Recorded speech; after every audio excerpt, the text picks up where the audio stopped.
नमस्कार दर्शक बंधु सिद्धार्थ उत्सव स्वतंत्र कार्यक्रम संत श्री जगन्नाथ को स्वागत करुच्ची मु सोनालिशा आ सेमिति जणे भक्त सेमिति जणे संत हेउछंती संत उदास यमुना दास।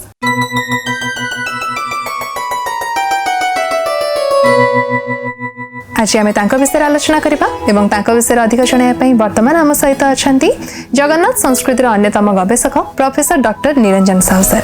सर नमस्कार। नमस्कार। संत श्री जगन्नाथ कार्यक्रम को आपनक स्वागत। जय जगन्नाथ। तेज सर संत उदास यमुना दास तांकर अनेक साधु संत माने सांग थिले से साधु मानन को संग करिक जाउथले एवं ता सहित प्रभु को अन्वेषण रे भी से बाहर थिले। तो प्रभु को अन्वेषण से केमती कोन करथले तांकर साधु संग माने केमती कोन थिले? महाप्रभु जगन्नाथ को बटपुटवासी बोली कहा जाए। बटपुटवासी को चिंतन करी माँ शारदा देवी हमर ये उदास यमुना दास को प्राप्ति होते एवं से नामकरण करथिले बटकृष्ण बोली। यही बटकृष्ण पिलाटी दिनरू विशेष भाव में साधु संगरे सदा सर्वदा जीवन व्यतीत करुथिले। छोट पिला बेलू से जेतेबेले तांकर 9 वर्ष पर्यंत तांकर गाँव रे बड़चणा अंतर्गत गुंठुली बोली जो गाँ अच्छी पहाड़ पर्वत अच्छी सेठी से निजे कौन करती बापा सहित खेत को जाती बिल काम करती झाटी माटी आनी घरे पहुँचाती आर आराध्य होउचंती तांकर निज माँ। अच्छा। माँ जहाँ कहती ताकू अक्षर अक्षर से पालन करुले। से पाठ पढ़ियार बयस आसला से निजे लिखिं जीवन में लिखिं 3 वर्ष पर्यंत से पाठ पढ़ी 3 वर्ष पर्यंत पाठ पढ़ी अर्थात 3 क्लास जाए पढ़ी तृतीय श्रेणी जाए पाठ तांकर किंतु मु जेतेबेले तांकर सही आश्रम को आश्रम कहले आसंतु श्रम करिवा आसंतु श्रम करिवा आश्रम बोली से विधानटी मध्य सेठी रखिचंती जहाँ को आम विशेष भाव कर सेवा बोली मध्य कहू। संत उदास यमुना दास तांको जीवन रे से कौन करिचंती ना विशेष भाव में पाठ तो पढ़िलेनी किंतु अक्षर शिक्षा कर सारा पर भागवत पढ़ा आरंभ कले। ये जो पाठ पढ़िले पाठ से थुकुल होगला कहले आउ पाठ पढ़ा दरकार भागवत पाठ पढ़ा होगला आउ कौन अच्छी सुतरां सेठी पाठरे डोरी बांधी देकरी से आरंभ कले साधु सेवा। विशेषकर तांकर 11 वर्ष बयस वैराग्य भरी पाखक आसला। 9 वर्ष पर्यंत प्रायतः गाँव में गंडारे सेमती उल्लग्न अवस्था बुलूले किंतु 11 वर्ष बयस वैराग्य है। कारण प्रिय दर्शक बंधु आपण मैंने पूर्व शुणी माँ 3टी पुओ और 2टी झीर अवर्तमान मृत्यु हो माँ गर्भरे धारण कला पूर्व शून्यवासी पाखे जगन्नाथ पाखे जहाँ गर्भरे आसीए मुझे आपन को अर्पण करदेवी एवं सही अर्पण करिवार कथाटा 11 वर्ष बयस मन पकईदे किए ना उदास यमुना दास कहले माँ वैराग्य वैराग्य भाव देखिक बापा माँ बड़ चकित हो गले।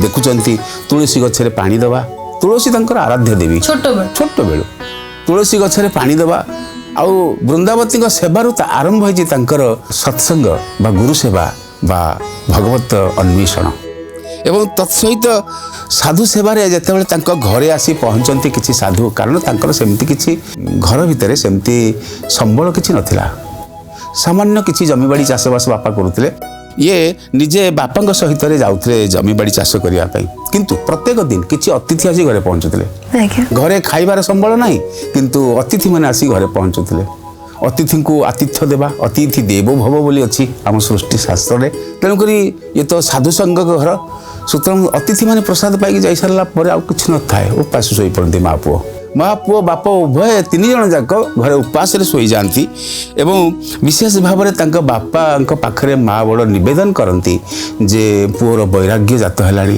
कौन करी बड़ बापा बड़ प्रबोधन करके बुझे दियंती किए ना माँ शारदा देवी बुझे दियंती बापा बुझे दियंती जे तुम्हें तो समर्पण कर देइछ भगवान पाखरे दुख करना जोठी थाऊ हाथी बणरे बंचिले बढ़िले राजार से तुम पुओ सुतरां से जदि भगवत शरण रे जाए दुख कर ना बापा प्रबोधन माँ खुशी होते एवं कही दयामय प्रभु जगन्नाथ शरण रे जदि पुओ रोचंती ताहले दुख करिवार नाही। दिनकर घटना जेतेबेले से अरण्य रे जंगल रे काम करुचंती कारण से तो पहाड़ पर्वत अंचल जो कलागिरी पहाड़ ତନ୍ମଧ୍ୟରେ ଗୋଟିଏ ପାହାଡ଼ ଗୋଟିଏ ଜଙ୍ଗଲ ଅଛି, ତାକୁ କହନ୍ତି ବାଜବନ୍ଧ ଜଙ୍ଗଲ, ବାଜବନ୍ଧ ବୋଲି। ଆଜ୍ଞା। ଏ ବାଜବନ୍ଧ ଜଙ୍ଗଲରେ ଝାଟିମାଟି ତୋଳୁଥିଲା ବେଳେ ବିଶେଷ ଭାବରେ ସେ କ୍ଳାନ୍ତ ହେଇକି ଶୋଇପଡ଼ିଛନ୍ତି। ଏଇଥିପାଇଁ ସେ ଲେଖିଛନ୍ତି, ବୈରାଗ୍ୟ ଭାବରେ ରହି ଘର କାମ କରେ। ବୈରାଗ୍ୟ ଭାବ ଆସିଲାଣି କିନ୍ତୁ ଘର କାମରେ ନିବିଷ୍ଟ ଅଛନ୍ତି। ମା ସେବା କରୁଛନ୍ତି, ବାପାଙ୍କ ସେବା କରୁଛନ୍ତି, ଅତିଥି ସେବା କରୁଛନ୍ତି, ସତ୍ସଙ୍ଗ ଶୁଣୁଛନ୍ତି, ଗୀତା ଭାଗବତ ଶ୍ରବଣ କରୁଛନ୍ତି। ଇଏ ସବୁ ତାଙ୍କର ହେଉଛି ପୁଞ୍ଜି ସମ୍ପତ୍ତି। ଏବଂ କହିଲେ ଆଉ ଗୋଟିଏ କଥା ଅଛି, ଅନ୍ୟର ଉଚ୍ଚିଷ୍ଟ ବିନା ବୋଉର କେବଳ କାହା ସଙ୍ଗେ ଖାଇବାକୁ ନ ଲାଗଇ ଭଲ। ସେ ବୋଉଙ୍କର କେବଳ ବୋଉ ପାଖେ ପାଖେ ବୋଉ ବୋଉ ବୋଉ ବୋଉ ପାଖେ ପାଖେ ଥାନ୍ତି, ଆଉ ବୋଉର ଉଚ୍ଚିଷ୍ଟ ଖାଆନ୍ତି କିନ୍ତୁ ଆଉ କାହାର ଉଚ୍ଚିଷ୍ଟ ଚୁହନ୍ତି ନାହିଁ। ଆଚ୍ଛା। ଏବଂ ସେ ଯେଉଁ ଜଙ୍ଗଲ କଥା ମୁଁ କହୁଥିଲି, ସେ ଜଙ୍ଗଲ ଭିତରେ ଦିନକର ଯାଇଛନ୍ତି ବିଲ କାମ କରିବା ପାଇଁ, ଝାଟି ମାଟି ଆଣିବା ପାଇଁ, ଶୋଇପଡ଼ିଛନ୍ତି କ୍ଳାନ୍ତ ହେଇକି ଗଛ ମୂଳରେ। ଶୋଇପଡ଼ିଥିଲା ବେଳେ ଯେମିତି କପିଳେନ୍ଦ୍ର ଦେବଙ୍କ ସମ୍ପର୍କରେ ଗୋଟିଏ କଥା ଆସେ ଯେ ତାଙ୍କ ମୁହଁରେ ଖରା ପଡ଼ୁଥିଲା ବୋଲି ସାପଟିଏ ଘୋଡ଼େଇକି ରଖିଥିଲା, ଠିକ୍ ସେଇଭଳି ଭାବରେ ଆଙ୍କୁ ଜଙ୍ଗଲର ଜୀବଜନ୍ତୁଙ୍କୁ ଠାରୁ ସୁରକ୍ଷା ଦେବା ପାଇଁ ସାପଟିଏ ଆସି, ନାଗ ସାପଟିଏ ଆସି ତାଙ୍କୁ ବେଢ଼ିକିରି ରହିଥିଲା। ଏଥିପାଇଁ କୁହାହେଇଛି, ବାଜବନ୍ଧ ବନେ ଦିନେ ଶୋଇଲେ ଶ୍ରମରେ ସର୍ପ ଏକ ଫଣା ଟେକି ଥିଲା ମୋ ପାର୍ଶ୍ୱରେ। ତାଙ୍କ ପାଖରେ ଜଗିକି ଥିଲା। ଯେ ଲେଖିଛନ୍ତି ତାଙ୍କ ଜୀବନୀ ଗ୍ରନ୍ଥରେ, ମୁଁ ଉଠନ୍ତେ ସର୍ପ ତାର ପଳାଇଣ ଗଲା, ମୋତେ ଜଗି ରହିଥିଲା କାମୁଡ଼ୁ ନଥିଲା। ଜଗିକି ଥିଲା କିନ୍ତୁ କାମୁଡ଼ୁ ନଥିଲା। ସର୍ପର ଧର୍ମ ହେଲା ଦଂଶିବା। କିନ୍ତୁ ଇଏ ଗୋଟେ ଆଶ୍ଚର୍ଯ୍ୟଜନକ କଥା। ନିଶ୍ଚିତ, ସେଇଥିପାଇଁ କୁହାଯାଇଛି ସର୍ପର ଅହିଂସା ଭାବକୁ ସେ ଦେଖିଲେ। ଆପଣ ଯଦି ତାକୁ ହିଂସା କରିବେ ତାହେଲେ ସିଏ ଆପଣଙ୍କୁ ନିଶ୍ଚିତ ଭାବରେ ତାର ପ୍ରତି ଉତ୍ତର ଦେବ। ଆଜ୍ଞା। ଏ କଥାକୁ ଲକ୍ଷ୍ୟ କରୁଛନ୍ତି କିଏ ନା ସନ୍ଥ ଉଦାସ ଯମୁନା ଦାସ। ଉଦାସରେ ଅଛନ୍ତି। ଉଦାସ କହିଲେ ବୈରାଗ୍ୟ, ବୈରାଗ୍ୟରେ ଅଛନ୍ତି କିନ୍ତୁ ଦେଖୁଛନ୍ତି ସାପଟିଏ ଜଗିଛି। ଉଠି ପଡ଼ିଲେ, ପ୍ରଥମ ଶିକ୍ଷା କଲେ ସର୍ପ ପାଖରୁ ଦଂଶନ ପ୍ରତିଦଂଶନ ନ ପାଇକରି ପାଇଲେ ଅହିଂସା ଧର୍ମ। ଅହିଂସା ଧର୍ମରେ ତାଙ୍କ ଭିତରେ ବୈରାଗ୍ୟ ସଞ୍ଜାଜି। ଏଉଠୁ ହିଁ ସେ ଅହିଂସା ଧର୍ମ ବିଷୟରେ ଜାଣିବା ପାଇଁ ପାଇଲେ। ଗୋଟେ ସାପଟେ ତାଙ୍କୁ ଅହିଂସା ଧର୍ମଟି ଶିଖେଇଥିଲା। ନିହାତି ଭାବରେ। କିନ୍ତୁ ସାର୍ ଯେମିତି ଆମେ ଜାଣିଛେ ଯେ ଭଗବାନଙ୍କୁ ନେଇକି ବା ମହାପ୍ରଭୁଙ୍କୁ ନେଇକି ତାଙ୍କର ଭାବଗତ ଭକ୍ତିଗତ ସମ୍ପର୍କ ବି ଥିଲା, ଯୋଉଥିପାଇଁ କି ସେ ମହାପ୍ରଭୁଙ୍କୁ ନେଇକି ଅନେକ କିଛି ଭଜନ ହେଇଗଲା କି ଅନେକ କିଛି ଭାବଗତ ଭକ୍ତିଗତ ସମ୍ପର୍କ ହେଇଗଲା, ସେ ବିଷୟରେ ବି କହିଛନ୍ତି। ତ ସେ ବିଷୟରେ ଟିକେ ଆମ ଦର୍ଶକ ବନ୍ଧୁ ମାନଙ୍କୁ କୁହନ୍ତୁ। ଗୋଟେ ଚମତ୍କାର କଥା ପ୍ରିୟ ଦର୍ଶକ ବନ୍ଧୁ, ପ୍ରତ୍ୟେକ ଭକ୍ତ, ପ୍ରତ୍ୟେକ ସାଧୁ, ପ୍ରତ୍ୟେକ ସାଧାରଣ ଜୀବଟିଏ ମହାପ୍ରଭୁ ଜଗନ୍ନାଥଙ୍କୁ ସ୍ତୁତି ନ କରି ରହିପାରେ ନାହିଁ। ସେ ନିଶ୍ଚିତ ଭାବରେ ଗୀତ ନ ଗାଇ ଜାଣିଥିଲେ ମଧ୍ୟ ତାର ଭାବ ଭିତର ଦେଇକି କିଛି ଶବ୍ଦ ଆସିଯାଏ, ଜଗନ୍ନାଥ ସ୍ୱାମୀ ନୟନ ପଥଗାମୀ ଭବ ତୁମି। ହାତ ଯୋଡ଼ିକିରି ଯଦିଓ ସେ କଦାଚିତ୍ କାଳିନ୍ଦେ ତଟ ବିପିନ ସଙ୍ଗୀତ କରବ ମୁଦା ଭୀରି ନାରୀ ବଦନ କମଳା ସ୍ୱାଦ ମଧୁପା ଶ୍ଲୋକ ଶିଖିନଥାଏ, କିନ୍ତୁ ହାତ ଯୋଡ଼ିକିରି ସେ ନିଶ୍ଚିତ ଭାବରେ ନିବେଦନ କରେ। ଗରୁଡ଼ ପଛରେ ଥାଇକିରି ନିବେଦନ କରେ, ପ୍ରଭୁ ମୁଁ ଅନେକ ପାଠରୁ ଆସିଛି, ପ୍ରଭୁ ମୋ ଗୁହାରି ଟିକେ ଶୁଣିବେ। କିନ୍ତୁ ସନ୍ଥ ଉଦାସ ଯମୁନା ଦାସ ତ ଛୋଟବେଳୁ ତୁଳସୀ ମାଙ୍କୁ ବହୁତ ପୂଜା କରୁଥିଲେ, ବୃନ୍ଦାବତୀଙ୍କୁ ପୂଜା କରୁଥିଲେ। ତ ଜଗନ୍ନାଥଙ୍କ ପ୍ରତି ଏତେ ଭଲ ପାଇବା ବା ଭାବଗତ ଭକ୍ତିଗତ ସମ୍ପର୍କ ତାଙ୍କର କେମିତି? ଚମତ୍କାର କଥା।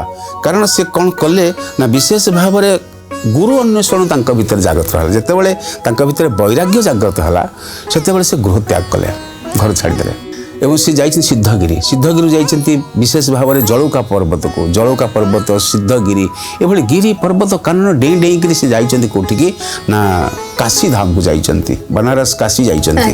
ବନାରସ କାଶୀରେ ସେ କେଶୀ ଘାଟରେ ପହଞ୍ଚିଛନ୍ତି। ସେ କେଶୀ ଘାଟଟି କ୍ଳାନ୍ତ ହେଇକି ଶୋଇଯାଇଛନ୍ତି। କହିଲେ ମୋତେ ଆଉ ଗୁରୁ ଜୀବନରେ ପ୍ରାପ୍ତି ହେବ ନାହିଁ। ଏଭଳି ନିରାଶ ହେଇକି ଥିଲାବେଳେ ସେ ଆତ୍ମହତ୍ୟା କରିବାକୁ ଇଚ୍ଛା କରିଛନ୍ତି। କହିଲେ ଯେଉଁ ଗଙ୍ଗା ନଦୀ, ଏ ଗଙ୍ଗାରେ ଆତ୍ମବିସର୍ଜନ କରିବି, ଜଳ ସମାଧି ନେଇଯିବି। ଏହି ସମୟରେ ତାଙ୍କୁ ଜଣେ ପଛରୁ ଧରି ନେଇଛି। ସେ ଜଣକ ହେଉଛନ୍ତି ତାଙ୍କର ଗୁରୁ ଶାନ୍ତି ଦାସ ଏବଂ ତାଙ୍କୁ ଧରି ନେଇ ସତମନ୍ତ୍ର ଦୀକ୍ଷିତ ଦେଇଛନ୍ତି। ଆଉ ସେଠି ଗୁରୁଙ୍କ ସହିତରେ ଏତେ ପ୍ରବଳ ଆବେଗ ଥିଲା କାହାଙ୍କର ନା ସନ୍ଥ ଉଦାସ ଯମୁନା ଦାସଙ୍କର ପ୍ରିୟ ହେଇଯାଇଛନ୍ତି। एवं से गुरुंक सहित भारत वर्षर विशेष हिमालय पर्वत ठार आरंभ करी पंजाब बनारस एवं तत्सहित प्रयाग ए प्रत्येक स्थान बुलिकी ये जो परंपराटी से शिक्षा कले गुरु शांतिदास पाखु सनक परंपरा एकाक्षर मंत्र एकाक्षर जप एवं निर्गुण परम ब्रह्म कथा से कथा को प्रचार करने भारत वर्ष सारा परिभ्रमण कले एवं शेष में आसी पहुँची गले कौटी ना निज मातृभूमि उत्कल खंडर यही कलागिरी पहाड़ रे आसी पहुँचले एठी से निजे जहाँ उपलब्धि करथिले से उपलब्धि कथा को व्याख्या कले एवं स्तुति मध्य भगवान को चरण रे देले कहले गरुड़ पछरे रही चका नयन चाही जनाए कर्महीन जी जिते बड़े से किसी गोटे स्तुति करने जाइछंती गरुड़ पछरे ठिया होकर स्तुति करिसंती जगन्नाथ को से मध्य अनाकार ब्रह्म निरुपाधि ब्रह्म भाव में ग्रहण करिसंती एवं से भाई ग्रहण करी से कौन करिसंती ना गरुड़ पछरे उभा होकर स्तुति करिसंती एवं महाविनायक पाखरे मध्य से अध्या पड़िसंती और स्तुति करिसंती महाविनायक को कारण महाविनायक जो पर्वत पहाड़ से पहाड़ सन्निकट जो कलागिरी पहाड़ सेठी महाविनायक पाखरे मध्य से निजर मनोकामना पूर्ण पाई कौन ना जो शिक्षा कली गुरु पाखर जो सनक परंपरा जो अनाकार ब्रह्म कथा जो निर्गुण निरुपाधि ब्रह्म कथा जी मो ब्रह्म स्वयं मो भितर अच्छा से ही पिंड ब्रह्मांड तत्व को प्रकाश करने से घूरी चलिए उत्कल खंडर गाँ गाँ प्रति गाँ घरे बुली चलिए ये कहुई क्यों कारणे देव घटिला यही भाव नकल मप्रति कारण हे शून्यवासी प्रत्येक कथारे से शून्यवासी बोली स्वीकार करिसंती आमे जेमती कहू हे नीलाद्रीश हे महाबाहु से सदा सर्वदा कहिसंती हे शून्यवासी महाप्रभु जगन्नाथ को से शून्यवासी भाव में ग्रहण करिसंती एवं कहउछी शून्य रे अबा गल मिसी आपण कोन शून्य रे रही गले कि मो कथा मने नहीं आउ आरहत जीव जो माने अछंती कलिहत जीव तांको संपर्क तांको कोन आपनकर मने नहीं सेमानकर दुख शोक विमोचन करिया पई ठीक सेही पई से कहिसंती तांकर जो भावभक्ति समर्पण करी कहिसंती भव सागर स्रोते भासु अछि मो नित्ये कंठाग्रत मोहर प्राण भव कांडारी होई नियम नाब बही कातरे करुछि जणाण हे महाबाहु हे शून्यवासी बधिर हेलबा आउ आप बधिर हो गले कि हे शून्यवासी शून्य अच्छी यही मर्त्य बास करुवा आम कथा कौन मने ना ये भाव से समर्पित होती भाव व्यक्त करिसंती से शून्यवासी पाखरे जी शून्य हेले मध्य ए आत्मा भितर अच्छी निहाती भाव में तेज आम आग को भी आलोचना जारी रखा दर्शक बंधु किंतु समय वर्तमान हो जाइए गोटे छोट विरतिर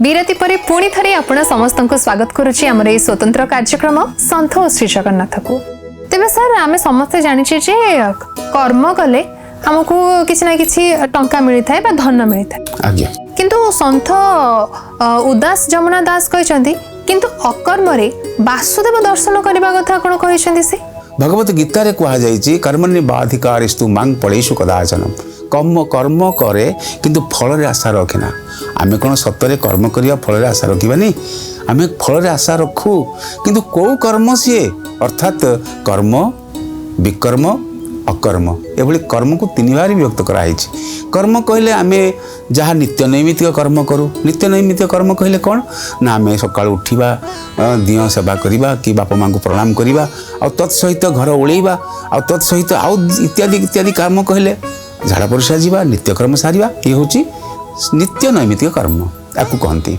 किंतु विकर्म कहले खराब कर्म निषिद्ध कर्म जो कर्म को करा जिबा उचित नहे निषिद्ध कर्म जहाँ करणीय नुहे ता निषिद्ध कर्म आपण भावुथे कौड़ाक निषिद्ध कर्म आपण खोजिकी जानतु जो कौड़ाक निषिद्ध कर्म कहले क्या बाड़ेबा क्या पिटिबा खराब कर्म करवा खराब रास्तार जावा एगुड़ को निषिद्ध कर्म कहते गोटा करणीय नुहे ता करा जाए ना आम विशेष भाव में कलिहत मनीष विशेष भाव में आम कौन करूँ ना निषिद्ध कर्म प्रति विशेष भाव आकृष्ट हो किंतु सन्थ माने सद्गुरु माने साधु सन्थ माने मना करिसंती निषिद्ध कर्म कौन जानी ताहा करणीय नुहे बोली करवा उचित नुहे ये कहुई विशेष भाव में तृतीय कथाटी अकर्म। अकर्म कहले आध्यात्मिक कर्म। मनीष तीन गोटी तत्व जारुची माने पूड़ी होगी मरुची, ताहा होची आध्यात्मिक ताप, आदि भौतिक ताप, आदि दैविक ताप। तामाने आपण एठी अकर्म कहिसंती, आध्यात्मिक कर्म को अकर्म कहिसंती। आज्ञा आज्ञा। किंतु किछि लोक जोटा कि साधारण भाषा रे कहथांती जे काम न करे ताको अकर्म बोली कहै ना। तामाने कर्मर विपरीत बुझियो हबनी। कर्मर विपरीत अकर्म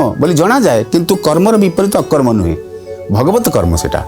भगवत कर्म माने भगवान कर्म, जीवे दया भगवत कर्म, क्षमा करिवा भगवत कर्म। एगुड़िक रखिए, एगुड़ किए करिवो ना मनुष्य देह दिव्य ज्ञान देखी संतोष भगवान। दिव्य ज्ञान को भगवत कर्म कहती। आमको दिव्य कर्म करने को हम ये सन्थ उदास जमुना दास से कहते अकर्म वासुदेव दर्शन। जमी कहुए अकर्मे वासुदेव प्रीति। कर्म करले क्षय जानती। कर्म कले खाली आप कम करी पैसा रोजगार करी कोठा बाड़ी इत्यादि करी रहिबे, गला बेले नहीं जीवे नाई को कोठा नहीं जीवे ना। अकर्मे अर्थात वासुदेव प्रीति हेले वासुदेव दर्शन हे। एक कथा को से शिखाउछंती जे भगवत शरणागति की जाओ। भितर जो ज्ञान अग्नि जलुची से कहुई भगवत गीता रे ज्ञानाग्नि दग्ध कर्मणि। अर्थात ज्ञान अग्नि जो प्रज्वलित होउची जदि खराब काम करिया से लिभिजिवो। एइथि कहुई सन्थ उदास जमुना दास ये कहते जे अनल देहुड़ी बसी जालिब जंत्र किणिकी।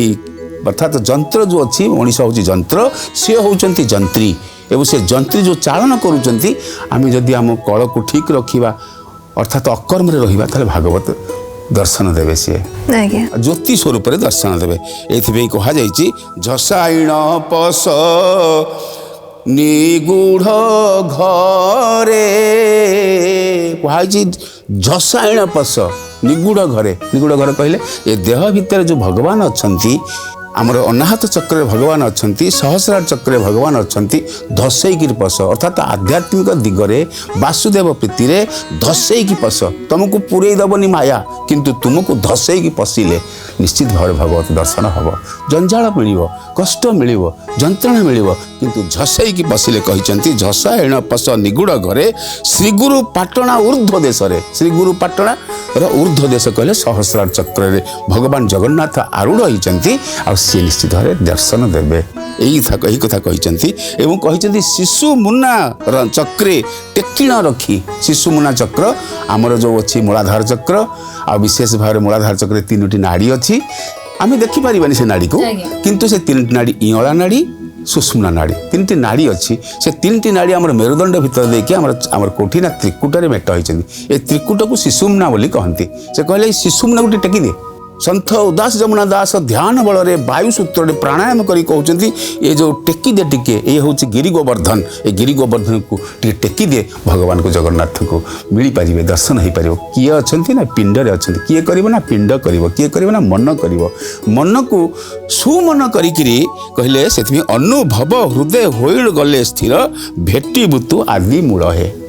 यदि आदिमूल को भेटवाक अच्छी से ही निराकार ब्रह्म को भेटवाक अच्छी से ही जगन्नाथ को भेटवाक अच्छी ताहले कौन करिवु ना शिशु मुना द्वार टे टेकी दिए ऊपर को तोर जो पवन सूत्र आसूची भितर ताको टेकी दे। ये हूँ काय साधना।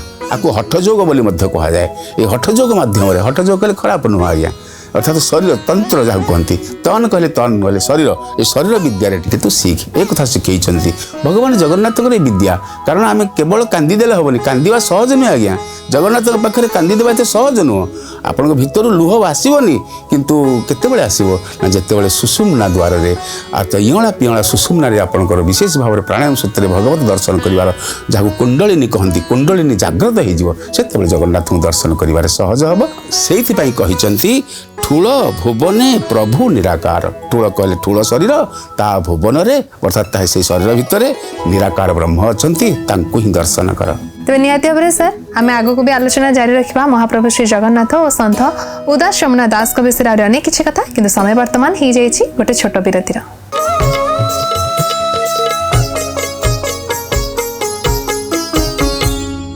विरति पर पुणी थे आपण समस्त को स्वागत करुच्ची आम स्वतंत्र कार्यक्रम सन्थ श्री जगन्नाथ को। तेज सर समस्ते चाहता कि दीर्घजीवी हूँ, बहुत दिन पर्यंत बंचतु सुस्थ रुहतु, କିନ୍ତୁ ସନ୍ଥ ଉଦାସ ଯମୁନା ଦାସ ସିଏ ବି ଦୀର୍ଘଜୀବୀ ହେବା ପାଇଁ କି ଅନେକ କିଛି କଥା କହିଛନ୍ତି ତ ସେଗୁଡ଼ିକ ସବୁ କ'ଣ କ'ଣ ଅଛି ଟିକେ କୁହନ୍ତୁ। ଏଇଟା ଆମର ବଡ଼ି ଉପାଦେୟ କଥା କାରଣ ଇଏ ହେଉଛି କରଣୀୟ କାରଣ କଲେ ହିଁ ମିଳିବ। କୃପା କହିଲେ କ'ଣ ବୁଝନ୍ତି? କୃପା କହିଲେ କରିକିରି ପାଇବା କରିଲେ ମିଳିବ ନ କଲେ ମିଳିବ ନାହିଁ। ଆପଣ କହିବେ ବିଶେଷ ଭାବରେ ଆମ ଶରୀର ଭିତରେ ତ ଆମେ କହିଲେ ନିରୁପାଧି ବ୍ରହ୍ମ ସ୍ୱୟଂ ନିର୍ଗୁଣ ବ୍ରହ୍ମ ଭାବରେ ଅଛନ୍ତି ଠିକ୍ କଥା ଆମ ଭିତରେ ସେ ଅଛନ୍ତି କିନ୍ତୁ କିଭଳି ଅଛନ୍ତି? ଚୁପଚାପ ବସିଛନ୍ତି।